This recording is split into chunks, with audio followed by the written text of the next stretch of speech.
ప్రవస్థ చెప్పేవన్నీ తప్పులు అని ఆ రికార్డింగ్ బయట పెట్టే అవకాశం ఛానల్కి లేకపోలేదు. కానీ నమస్కారం. నిన్నంతా ఒకటే డిస్కషన్. సింగర్ ప్రవస్థి, పాడతా తీయగా జడ్జెస్, జ్ఞాపిక ప్రొడక్షన్స్, ఈటీవీ సంస్థ, పాడతా తీయగా రకరకాల ఛానల్స్లో రకరకాల వార్తలు ప్రసరించారు. అండ్ ఆ అమ్మాయి చాలా యూట్యూబ్ ఛానల్స్కి ఇంటర్వ్యూ ఇచ్చింది, ఎక్స్పోజ్ చేసే ప్రయత్నం చేసింది. బేసిక్గా అంటే ఇవన్నీ ఛానల్స్ వాడిన భాష అండ్ తను ఎక్స్పోజ్ చేద్దాం అనుకున్నాను అని చెప్పింది కాబట్టి ఆ మాట వాడాల్సి వస్తుంది. అండ్ ఆల్సో డైరెక్ట్గా సునీత అని మాట్లాడింది కాబట్టి నేను ఈ వీడియో చేస్తున్నానండి. ఫస్ట్ ఆఫ్ ఆల్ ప్రవస్థి, చిన్నప్పటి నుంచి నేను బాలుగారు, జానకి గారు, చిత్రమ్మ అందరూ ఒళ్ళో కూర్చోబెట్టుకున్నట్టే నేను కూడా నేను ఒళ్ళో కూర్చోబెట్టుకుని ముద్దు చేశానమ్మా. ఇప్పుడు నీకు 19 ఏళ్ళు కదా, అలాగే ఒళ్ళో కూర్చోబెట్టుకుని ముద్దు చేస్తే బాగుండదు కదా. చిన్నప్పుడు చాలా బాగా పాడావు అనే దానికంటే చాలా ముద్దుగా పాడావు అనేవారు. నీకు గుర్తుందో లేదో? ముద్దుగా ఉండేదానివి, ముద్దుగా పాడేదానివి, చాలా బాగా పాడేదానివి. చిన్నప్పుడు పాడినట్టు 19 ఏళ్ళకు కూడా కన్సిస్టెన్సీ మెయింటైన్ చేసి ఉంటే సంతోషించే వాళ్ళల్లో మొట్టమొదటి వ్యక్తి నేనే అవుతాను. ఎందుకంటే మా ప్రవస్థి, మా శ్రీలలిత, మా ప్రణతి, మా గాయత్రి అని మేమే ఎక్కువ చెప్పుకొని మురిసిపోయే పిచ్చివాళ్ళం మేము. ఎందుకంటే ఎవరు బాగా పాడితే ఆ పాటలో కరిగిపోయి కన్నీళ్ల పర్యంతం అయిపోయి ఏడ్చేసిన సందర్భాలు, ఏడ్చేసిన ఎపిసోడ్స్ చాలా ఉన్నాయి. అవి నువ్వు చూడలేదేమో, అవి మిస్ అయ్యావు అనుకుంటా. అలాంటి ప్రవస్థి ఈరోజు ఇంత పెద్దదైపోయి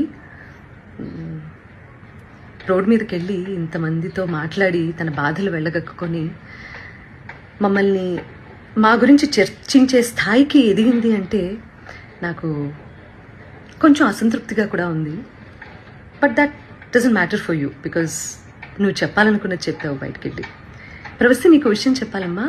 నీకు పాడతా తీయగా కాంపిటీషన్ మాత్రమే కాదు, డిఫరెంట్ ఛానల్స్లో కూడా కాంపిటీషన్లో నువ్వు పార్టిసిపేట్ చేసావు కదా. నీకు ప్రాసెస్ తెలీదమ్మా? సింగర్ సెలెక్షన్ అంటే సింగర్స్ పంపించేటటువంటి సాంగ్ సెలెక్షన్లో రైట్స్ అనేవి కూడా ప్రతి ఛానల్కి కొన్ని సాంగ్స్కే రైట్స్ ఉంటాయి. వాటిల్లోంచి కూడా సెలెక్ట్ చేయాలి అన్న ప్రాసెస్ నీకు తెలుసో లేదో నాకు తెలియదు. కానీ ఆడియన్స్ అందరికీ మాత్రం చెప్తే అన్ని విషయాలు చెప్పు. ప్రాసెస్ గురించి చెప్పు. ఆ ప్రాసెస్లో ఉన్నటువంటి రెస్ట్రిక్షన్స్, ఛానల్కి ఉన్నటువంటి రెస్ట్రిక్షన్స్, ఇవన్నీ కూడా మాట్లాడమ్మా. అప్పుడు నేను నిజంగా సంతోషిస్తాను. సో ఛానల్ కండి కపుల్ ఆఫ్ రెస్ట్రిక్షన్స్ ఉంటాయి మ్యూజిక్ని డిప్లాయ్ చేయడానికి, అంటే మ్యూజిక్ని వాడుకోవడానికి. అన్ని పాటలకి రెస్ట్రిక్షన్, అన్ని పాటలకి లీనియన్స్ ఉండదు. కాబట్టి ఏంటంటే వీళ్ళు ఇచ్చే పార్టిసిపెంట్స్ ఇచ్చే సాంగ్ లిస్ట్లో వేటికైతే రైట్స్ ఉంటాయో అవి మాత్రమే కాంపిటీషన్లో పాడాల్సి ఉంటుంది. అవి నచ్చ చెప్తాం కూడా ప్రతిసారి. నచ్చ చెప్తా అంటే నేను కాదండి, మేనేజ్మెంట్. తర్వాత ఎన్నిసార్లు రిపీట్ అయింది అంతకుముందు కాంపిటీషన్లో ఆ పాట అనేది కూడా చూస్తారండి యాజమాన్యం. ఇదంతా కూడా మీకు తర్వాత జ్ఞాపిక వాళ్ళు ఎక్స్ప్లెయిన్ చేస్తారు ఈ ప్రాసెస్ ఎలా సాగుతుంది అనేది. సో నేను ఏ పాట ఇచ్చినా వాళ్ళు వద్దంటున్నారు, నేను ఏ పాట ఇచ్చినా వాళ్ళు వద్దంటున్నారు అని మాత్రమే ఎక్కువసార్లు ప్రొజెక్ట్ చేసింది తను. రీజన్ ఇది అని మీకు తెలియదు కదా, అందుకని చెప్తున్నాను. సో నేను కొరకొరా చూశాను అని చెప్పి అంటున్నావు కదా నాన్న. సో నేను కొరకొరా నిన్ను ఎందుకు చూస్తానో, ఎందుకు చూడాల్సిన అవసరం ఏమిటో నాకు అర్థం కాలేదు. అక్కడ ఉన్నటువంటి నేను, కీరవాణి గారు, చంద్రబోస్ గారు నిన్నే ఎందుకు టార్గెట్ చేశామనే విషయం నాకు ఇప్పటికీ ఆలోచించటానికి కూడా నాకు అసలు కనీసం ఆ థాట్ కూడా రావటం లేదు. బేసిక్గా నేను నిన్ను కొరకొర ఎందుకు చూసానో మరి నాకు అర్థం కాలేదు. నువ్వు మర్చిపోయావు అనుకుంటా. నేను నీకు కొన్ని విషయాలు గుర్తు చేస్తాను. ఏంటంటే అమ్మా, క్లాసికల్ రౌండ్లోనే అనుకుంటా నీ దగ్గరికి వచ్చి మరి నువ్వు కొంచెం అప్సెట్గా ఉంటే, ప్రతిదానికి నువ్వు అప్సెట్ అయిపోతావు, ప్రతిదానికి ఇరిటేట్ అయిపోతావు. నీ వాయిస్ అలాంటిది. కొంతమంది ఇమోషన్స్ కంట్రోల్ చేసుకోగలుగుతారు, కొంతమంది కంట్రోల్ చేసుకోలేరు. నేను అమ్మ స్థానంలో ఉన్నాను కాబట్టి నేను అర్థం చేసుకోగలుగుతాను. నీ దగ్గరికి వచ్చి మరి మిగతా పార్టిసిపెంట్స్ సాక్ష్యంగా ఉన్నారు తల్లి. ఈ రోజుల్లో ఏంటంటే నువ్వు నా మీద ఇన్ని లిగేషన్స్ వేసావు, ప్రూవ్ చేసుకోవాల్సిన అవసరం కూడా నాకు ఉంది కదా, unfortunately are fortunately, what ever it may be. So వాళ్ళందరి మధ్యలో నీకే చెప్పాను వచ్చి, ప్రవస్థి క్లిక్ నడుస్తున్నప్పుడు నువ్వు దాన్ని బేస్ చేసుకొని పాడుతున్నావు. మృదంగం అటు ఇటు అయినా కూడా నువ్వు అప్సెట్ అవ్వాల్సిన అవసరం లేదమ్మా. నువ్వు ఎలా పాడావనేది నాకు తెలుసు, మా అందరికీ అర్థమైంది. అక్కడ కొంచెం మృదంగం నేనేదో ఇబ్బంది పెట్టినట్లుంది అని నేను నీ దగ్గరకు వచ్చి మాట్లాడాను. అది నువ్వు మర్చిపోయావేమో, కానీ నీ మిగతా పార్టిసిపెంట్స్ అందరూ ఏంటో గుర్తుపెట్టుకున్నారు మరి. అండ్ ఇంకో విషయం, ఈ సిరీస్ సంబంధించి మాట్లాడుకుందాము. నువ్వు గాయత్రి ఫేవరెటిజం, శ్రీలలిత ఇంకోళ్ళు అని రకరకాల పేర్లు తీస్తున్నావు. నాకు అదేంటో అర్థం కావట్లేదు. కానీ వీళ్ళెవ్వరూ మ్యాంగో మ్యూజిక్లో పాడలేదమ్మా, నువ్వు తప్ప. నేను నిన్నే ఎందుకు పిలిచాను వీడియో చేయడానికి? నిహాల్ గారు నీ గురువు గారు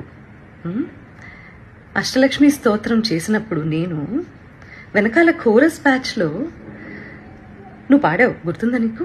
రికార్డ్ చేసినప్పుడు వీడియో షూట్ చేసే టైంలో నేను ఒక్కదాన్నే షూట్ చేయొచ్చు తల్లి. నువ్వు బాడీ షేమింగ్ అని మాట్లాడుతున్నావు కదా, నేను వేరే ఎవరినో నలుగురిని నా వెనకాల కూర్చోపెట్టుకుని చేయొచ్చమ్మా. నేను పర్టికులర్గా పిలిచాను ఇంటికి. పాపం ఒంటరిగా నువ్వు మీ అమ్మగారు వెళ్తారు, అయ్యో లేదు అలా కాదు అని చెప్పి మా వాళ్ళు ఏదో ఏర్పాట్లు చేసి దగ్గరుండి పంపించారు నీకు. ఇవన్నీ మర్చిపోతే ఎలా తల్లి నువ్వు? తప్పు కదా. కీరవాణి గారు పెళ్లి గురించి, అందులో కచేరీ గురించి మాట్లాడారు అని చెప్పి నువ్వు ఒక రెవల్యూషనరీ స్టేట్మెంట్స్ ఏవో పాస్ చేసావు కదా. పెళ్లిళ్ళలో నేను కూడా పాడతాను, ఓకే? మొన్న రీసెంట్గా ఈరోజు ఇండియాలోనే టాప్ మోస్ట్ మ్యూజిక్ డైరెక్టర్ అయిన అనిరుద్ధ్ కూడా పెళ్లిలో పాడారమ్మా. ఆయన ఒపీనియన్ ఆయన చెప్పారు. నేను ఇప్పటి వరకు పెళ్లి కచేరీలు ఎందుకు చేయలేదంటే అని వరల్డ్ మ్యూజిక్ డే సందర్భంగా ఒక గొప్ప సంగీత దర్శకుడు ఆయన పాయింట్ ఆఫ్ వ్యూ ఏంటనేది ఆయన ఎక్స్ప్లెయిన్ చేస్తే, నీలో ఉన్న ఇన్ఫీరియారిటీ కాంప్లెక్స్ మూలంగా అది నిన్నే అంటున్నారు అని అనుకొని అది నువ్వు ఓన్ చేసుకోవటం తప్పు కదా తల్లి. అసలు ఎవరన్నా ఫీల్ అవ్వాలి అంటే ఫస్ట్ నేను ఫీల్ అవ్వాలి ఆ ముక్కకి. ప్రవస్తి, నేను మీ అమ్మగారిని నువ్వు అని సంబోధించినందుకు నీకు బాధేసింది, అది అసలు సంస్కారమా అని మాట్లాడావు కదమ్మా. ఎలిమినేషన్ జరిగిన వెంటనే మీ ఇద్దరు పేర్లు అనౌన్స్ చేసిన తర్వాత ఆవిడ స్టేజ్ దగ్గరకు వచ్చి నీ చేతిలో ఉన్న ట్రోఫీ, అసలు ఇది నీ చేతిలో ఉండాల్సిన ట్రోఫీ కాదు, అది ఇచ్చేసేయి అని చాలా ఎమోషనల్ డ్రామా క్రియేట్ చేసి చరణ్ గారి చేతిలో ఉన్నటువంటి మైక్ లాక్కోవడానికి ప్రయత్నం చేసి, ఆ తర్వాత వెనక్కి వస్తూ నేను అక్కడ కూర్చున్నప్పుడు నీ మూలంగానే నువ్వే మోసగత్తెవి ఇలా నా మొహం మీద ఇలా పెట్టి మాట్లాడినప్పుడు అది కరెక్ట్ అనిపించిందమ్మా నీకు? నేను ఇలా నమస్కారం పెట్టి ప్లీజ్ అన్నాను, అంతే కదమ్మా. సో అదంతా చాలా కెమెరాస్లో రికార్డ్ అయింది. ప్రవస్తి చెప్పేవన్నీ తప్పులు అని ఆ రికార్డింగ్ బయట పెట్టే అవకాశం ఛానల్కి లేకపోలేదు. కానీ ఆవేశంలో ఉన్నారు మీ అమ్మగారు, నువ్వు చాలా ఎమోషనల్గా ఉన్నారు, ఒక ఓటమిని అంగీకరించలేకపోతున్నారు. కాబట్టి తర్వాత తిరిగి కూర్చొని మాట్లాడదాము అని చెప్పి నువ్వు మీ అమ్మగారు విసురుగా బయటికి వెళ్ళిపోయారు. చాలా ఎమోషనల్గా ఉన్నారు, చాలా ఆవేశంలో ఉన్నారు. మాకు కనీసం మాట్లాడే అవకాశం కూడా ఇవ్వలేదు. చంద్రబోస్ గారు ముందుగా వెళ్ళిపోయారు, ఆయనకి టైం లేదని. కీరవాణి గారు నేను చూడలేనని వెళ్ళిపోయారు. సునీత గారు నా ఎలిమినేషన్ చూడడం కోసమే కూర్చున్నారు. చాలా తప్పు మాట్లాడావమ్మా, చాలా చాలా తప్పు మాట్లాడావు.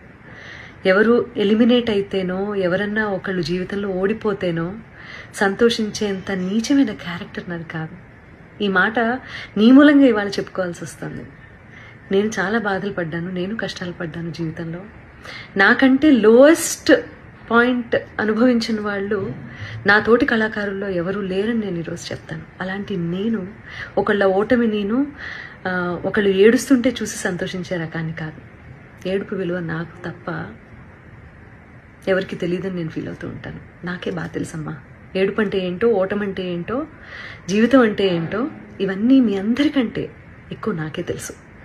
ఓకే, నేను టెక్నీషియన్స్ని చాలా అవమానిస్తాను, చాలా అగౌరవపరుస్తాను అని చెప్పి ఫస్ట్ టైం నేను అలిగేషన్ అన్న మాట వాడుతున్నానమ్మా. సో అది కూడా నువ్వు మాట్లాడటం జరిగింది. ఏ టెక్నీషియన్ని ఒక్క వీడియో బయట తీసుకొని దయచేసి రిలీజ్ చేయి నువ్వు. ఓకే, నేను మనకి స్నాక్స్ ఇస్తారు చూడు, ఆయన్ని కూడా మీరు అనే అంటానమ్మా. అండ్ ఆవేళ నువ్వు ఎలిమినేట్ అవుతావో ఇంకెవరు ఎలిమినేట్ అవుతారో అసలు ఎలిమినేషన్ గురించి కాకుండా షెడ్యూల్ అయిపోతుంది కదా అని చెప్పి అందరికీ, సెట్లో ఉన్న వాళ్ళందరికీ భోజనాలు పెట్టించటము, లేకపోతే ఒకరోజు నేను, ఇంకొక రోజు కీరవాణి గారు, ఇంకో రోజు అనిలో, ఇలా చేయటం అనేది అది ఒక టీంలో ఉన్నప్పుడు ఇవన్నీ జరుగుతూ ఉంటాయమ్మా. నువ్వు కూడా నేను పెట్టిన పేస్ట్రీ తిన్నావు, మరి బయటికి వెళ్ళి అదేంటో నేను ఎలిమినేట్ అయిపోయినందుకే సునీత గారు పార్టీ ఇచ్చారు అందరికీ అని మాట్లాడుతున్నావు. I seriously don't understand this. నువ్వు ఒకదాన్ని ఇంకో దానికే ఆపాదించి ఫ్యాబ్రికేట్ చేస్తున్నటువంటి తీరు చూస్తే మాత్రం నాకు చాలా అంటే చాలా ఆశ్చర్యంగా ఉంది. అండ్ ఇది మంచి పద్ధతి కాదు. ఇంకో ఆశ్చర్యకరమైన విషయం ఏంటంటే, ప్రవస్తి మీ అమ్మగారమ్మా, సునీతకి పిల్లలున్నారు, కీరవాణి గారికి పిల్లలున్నారు, అనిల్ ప్రవీణ వాళ్ళకి పిల్లలున్నారు, నాశనం అయిపోతారు అన్న శాపనార్థాలు కూడా పడాల్సిన పరిస్థితి వచ్చింది మాకు. ఫైనల్గా కాంపిటీషన్ అన్నప్పుడు ఓటమి ఉంటుంది, గెలుపు ఉంటుంది. ఫస్ట్ ప్లేస్లో ఒకళ్ళే ఉంటారు, సెకండ్ ప్లేస్ ఉంటుంది, థర్డ్ ప్లేస్ ఉంటుంది. అలా అని చెప్పి ఈరోజు ఎలిమినేషన్లో నేను ఓడిపోయాను, లైఫ్లోనే నేను ఓడిపోయాను, నా జీవితం లేదు అని చాలా ఎక్కువగా ఊహించేసుకొని ఓటమిని హుందాగా తీసుకోలేకపోతే లైఫ్లో ఏవి నేర్చుకోవటానికి బ్రెయిన్ ఆ రకంగా పనిచేయదు. సీనియర్స్ అంటే రెస్పెక్ట్ ఉండాలి. అలాంటి రెస్పెక్ట్తోనే మేము ఇన్నాళ్ళు, వాళ్ళు ఒక మాట అన్నా కూడా, మా పాటలు పాడించి తీసేసినా కూడా ఇలా ఛానల్స్కి వచ్చి ఎవరూ ఇంటర్వ్యూలు ఇవ్వలేదు. అది మేము మా గురువుల దగ్గర నుంచి మేము నేర్చుకున్నటువంటి విద్య. కాబట్టి ఈ జనరేషన్ అందరూ కూడా దయచేసి చాలా ఓవర్గా రియాక్ట్ అవ్వడం, ఓవర్గా సెన్సిటైజ్ చేసి టాపిక్ని, అసలు ఎక్కడ ఇంప్రూవ్ అవ్వాలన్న విషయాన్ని మర్చిపోయి ఇలా బిహేవ్ చేయటం అనేది కరెక్ట్ కాదని చెప్తూ, పేరెంట్స్ కూడా పిల్లల్ని మంచి మార్గంలో, నాన్న నీకు తెలిసింది తక్కువే, తెలుసుకోవాల్సింది ఇంకా చాలా ఉంది అని చెప్పి వాళ్ళని ఎంకరేజ్ చేసే దిశగా మీరు కూడా వాళ్ళతో ఉంటారు అని చెప్పి ఆశిస్తూ, ఎందుకంటే తల్లి తండ్రి తర్వాత గురువు, ఆ గురువు స్థానంలో మా ముగ్గురిని చూసే మీరు కాంపిటీషన్కి వచ్చారు. గెలిచినప్పుడు వచ్చి కాళ్ళకి దండం పెట్టారు, ఓడిపోయినప్పుడు ఇలా బయటికి వెళ్ళి మా గురించి మీకేది నచ్చితే అది మాట్లాడుతున్నారు. ఇది మంచి పద్ధతి కాదు. ఇది ఒక జనరేషన్ డేంజర్లో పడేసేటటువంటి ఒక సిచ్యువేషన్. కాబట్టి ఆచితూచి మాట్లాడండి, ఆచితూచి నిర్ణయం తీసుకోండి. ఒకవేళ మేము ఆల్రెడీ సాధించేశాము లైఫ్లో అని అనుకున్నప్పుడు దయచేసి కాంపిటీషన్కి రాకండి. కాంపిటీషన్కి వస్తే మీరు మంచి మార్కులు తీసుకోవాల్సి వస్తుంది, సలహాలు సూచనలు తీసుకోవాల్సి వస్తుంది. కాబట్టి ఆచితూచి నిర్ణయం తీసుకోండి. ఈ కాంపిటీషన్ ద్వారా చాలామంది ఇది ప్రొఫెషన్ చేసుకొని చాలా ఫ్లరిష్ అవుతున్న వాళ్ళు చాలామంది ఉన్నారు. కాబట్టి నేను వాళ్ళు ఎందుకు బయటకు వచ్చి మాట్లాడటం లేదో, అఫ్కోర్స్ ఈరోజు సోషల్ మీడియాలో కింద కామెంట్సే కదా ఇంపార్టెంట్, వాటికి భయపడుతున్నారేమో నాకు తెలీదు. బట్ వాళ్ళందరూ కూడా వచ్చి మాట్లాడితే బాగుంటుంది. మంచి చేసింది కదా కాంపిటీషన్, మీకు మాట్లాడిన దాని గురించి కూడా. ప్రవస్తి, ఇప్పటికి కూడా నేను నీకు చెప్పేది ఒకటే, మేమందరూ నీ మంచినే కోరుకుంటాము. చిన్నప్పటి నుంచి ముద్దు చేసామన్నావు కదా, అలాగే ఇప్పుడు కూడా అదే తల్లి హృదయంతో నీకు చెప్తున్నాను నేను.